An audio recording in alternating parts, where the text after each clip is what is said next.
Welcome to SKY transform life channel. मैं सुनील कुमार। एक आदमी की उम्र कितनी होनी चाहिए? आप कितना समय जिंदा रहना चाहते हैं? अगर आपसे यह प्रश्न पूछा जाए तो आप क्या चाहेंगे? 50 साल, 80 साल, 90 साल, 100 साल या ज्यादा, 200 साल, 500 साल, 1000 साल? इसको हम थोड़ा सा समझते हैं। इस पर मैं अपने एक्सपीरियंस और व्यूज शेयर करता हूं। एक आदमी की लाइफ 80 साल है और 80 साल उसने बहुत ज्यादा एक्सपीरियंस हासिल नहीं किया, तो क्या वो लाइफ चुनोगे आप? और एक लाइफ ऐसी है जो 40 साल में जो देखना था, बहुत सारा एक्सपीरियंस इस नेचर में लेना था, वो ले लिया है उसने। और मान लीजिए 40 साल के बाद में उस आदमी की डेथ हो जाती है, तो कौन सा जीवन बेहतर है? 40 साल वाला या 80 साल वाला? इन दोनों में अंतर क्या है? इन दोनों में एक तो होता है लाइफ लिविंग और लाइफ एग्जिस्ट। लिविंग और एक होता है एग्जिस्ट। भाई एग्जिस्ट, अगर मान लो इसको मैं वर्सेस करूं, लाइफ लिविंग वर्सेस एग्जिस्ट, तो क्या एग्जिस्ट वाला लाइफ बेहतर रहेगा या लिविंग वाला? तो हम 500 साल की कामना क्यों करें? हमें जो जीना है वो हम 70-80 साल में भी उतना अनुभव ले सकते हैं जो 500 साल के लाइफ में मिले या 1000 साल के लाइफ में मिले। केवल 1000 साल का एग्जिस्टेंस क्या मैटर करेगा या 500 साल का लाइफ क्या मैटर करेगा? आइए इस बात को अब समझते हैं। आप यहाँ पर प्रश्न यही खड़ा होता है कि मैं 500 साल जैसा जीवन कैसे अनुभव करूं? तो पहला, जो अनुभवी आदमी है, जिन्होंने अपने फील्ड में ख्याति पाई है, जो सक्सेसफुल रहे हैं और जो पॉजिटिव वे में जिन्होंने काम किया है, आप उनको अप्रोच करिए और उनके एक्सपीरियंसेस उनको मतलब रिक्वेस्ट करके शेयर, जब वो शेयर करेंगे, आप उनसे रिक्वेस्ट करेंगे तो उनके एक्सपीरियंसेस जानिए, उनके अनुभव जानिए और उनको गैदर करिए। तो लाइफ में आप जीवन जी के भी तो अनुभव ही प्राप्त करते हो। आपने कोई काम किया और लाइफ में समय के साथ साथ 10 साल के हुए, 20 साल के हुए, अनुभव आपको आया, तो क्यों न आप वो अप्रोच शुरू से ही शुरुआत कर दें। तो पहला पॉइंट है एक्सपीरियंस गैदर करिए। अनुभवी आदमियों के पास अप्रोच करिए और उनका एक्सपीरियंस लीजिए और उसको अपने जीवन में समावेश करिए, आगे उसका उपयोग करिए। तो क्या होगा? जिस आदमी ने 40 साल की उम्र में जो अनुभव लिया है या 50 साल में लिया है, 60, 70, 80 साल में जो अनुभव गैदर करें, उन अनुभवों को आप इस अप्रोच से पहले जान लेंगे तो आपको पता लग जाएगा, तो आपकी लाइफ बढ़ गई ना। उस फीलिंग के साथ, उस एक्सपीरियंस के साथ जो भी काम करेंगे, जीवन जिएंगे, जीवन को उस दृष्टि से देखेंगे, तो आपका क्या एक्चुअल लाइफ लिविंग नहीं बढ़ जाएगी? ये करिए। तो पहला पॉइंट है एक्सपीरियंस जानिए। दूसरा है रीड बुक्स, किताबें पढ़िए, बहुत महत्वपूर्ण अच्छी बुक्स को पढ़िए जिन्होंने अच्छे लेखकों के द्वारा जो लिखी गई हैं जीवन में, लाइफ ग्रोथ के लिए, पर्सनालिटी डेवलपमेंट के लिए, लाइफ डेवलप करने के लिए, लाइफ ग्रो के लिए। उन बुक्स को पढ़ेंगे तो एक अच्छी बुक आपके लाइफ में 5 से 7 साल का जीवन बढ़ा देगी।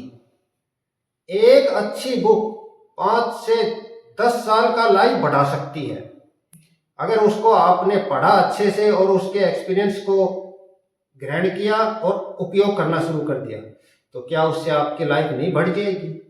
जो आप 70 साल जीने वाले हैं तो अच्छी किताबें पढ़ के आप 80 साल, 10 साल, एक दो किताबों से, एक बुक से अगर आपने 5 साल की लाइफ ऐड करी है, और ऐसे ही अलग अलग अनुभव जो ग्रहण कर रहे हो आप अच्छे लेखकों के द्वारा 10 किताबें पढ़ ली तो 50 साल तो आपके लाइफ में वैसे ही जुड़ गए। 100 साल से तो ऊपर आप 100-125 साल की लाइफ तो यही बन जाएगी। तो इस प्रकार से रीड बुक्स, दूसरा पॉइंट है रीड बुक्स। एक्सपीरियंस गैदर करिए, बुक्स पढ़िए, इस तरह से आपकी लाइफ बढ़ेगी। अब आती है बात तीसरा पॉइंट क्या हो सकता है? तीसरा पॉइंट ये हो सकता है आपकी लाइफ निकलती चली जाती है, आप काम करते चले जाते हैं, लेकिन आपने कभी फील किया कि मैं 50 का हो गया हूं, मैं 60 का हो गया हूं, मैं 70 का हो गया हूं? वो निकलते चला जाता है टाइम। तो सबसे इंपॉर्टेंट बात है आप फीलिंग साथ साथ करिए, उसको लाइफ को फील करिए, अपनी अवस्थाओं को जानिए कि अब किसी भी अवस्था से परेशान ना होए। यहां पर हमारा स्पैन है, हम उस स्पैन को एक टाइम के लिए बिताने के लिए आए हैं। इस नेचर को समझिए, अंडरस्टैंडिंग ये जानिए कि we are also the part of the nature and universe, हम भी इस नेचर और यूनिवर्स के ही हिस्से हैं। तो इस नेचर और यूनिवर्स में प्रत्येक पदार्थ की ग्रोथ होती है, जो पेड़ पौधे भी उगते हैं और वो नष्ट होते रहते हैं, पशु पक्षी सब पैदा होते रहते हैं, नष्ट होते रहते हैं। इसी प्रकार से मनुष्य जाति पैदा होती रहती है, नष्ट होते रहते हैं। तो इसमें हम लाइफ को बढ़ाएं कैसे? लाइफ को यही है कि आप फीलिंग, संतुष्टि, सेटिस्फैक्शन, ये भावना डेवलप करिए और साथ साथ जीते जाए, अपनी अवस्थाओं की इज्जत करें कि बचपन से जवान, प्रौढ़, फिर बुढ़ापे की तरफ जब जाते हैं तो अपना अनुभव को समेट के रखिए और ये जानिए कि मैंने जीवन जिया है। जब ये फीलिंग की भावना आपके अंदर आएगी, रहेगी, तो उसको फील करना, फीलिंग, तो आपको लाइफ महसूस होगा और उसमें संतुष्टि का भाव और ज्यादा से ज्यादा डेवलप होगा।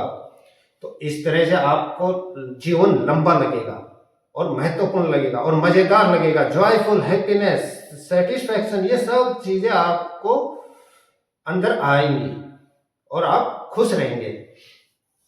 अब चौथी बात है, बहुत महत्वपूर्ण है, जो फोर्थ फैक्टर है कि इस नेचर में और इस यूनिवर्स में लॉज है, उनको आइडेंटिफाई करके उन लॉज के अपने फायदे के लिए अलाइन करना, ना कि उनके विरुद्ध चलना। जैसे इलेक्ट्रिसिटी का लॉ है, भाई बिजली को आपने अपने उपयोग के लिए करोगे तो आपकी लाइफ बहुत एडवांस होगी, और उसी को आप अपने डिस्ट्रैक्शन के लिए करोगे तो आपका लाइफ खत्म हो जाएगा।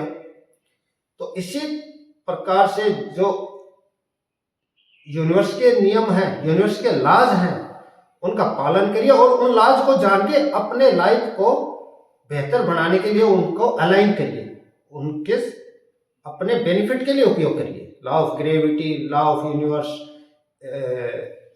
लॉ ऑफ इलेक्ट्रिसिटी, जितने भी हैं, law of life, law of thoughts, इन सबको अपने जीवन की बेहतरी के लिए उपयोग करिए। तो यूनिवर्सल लॉज,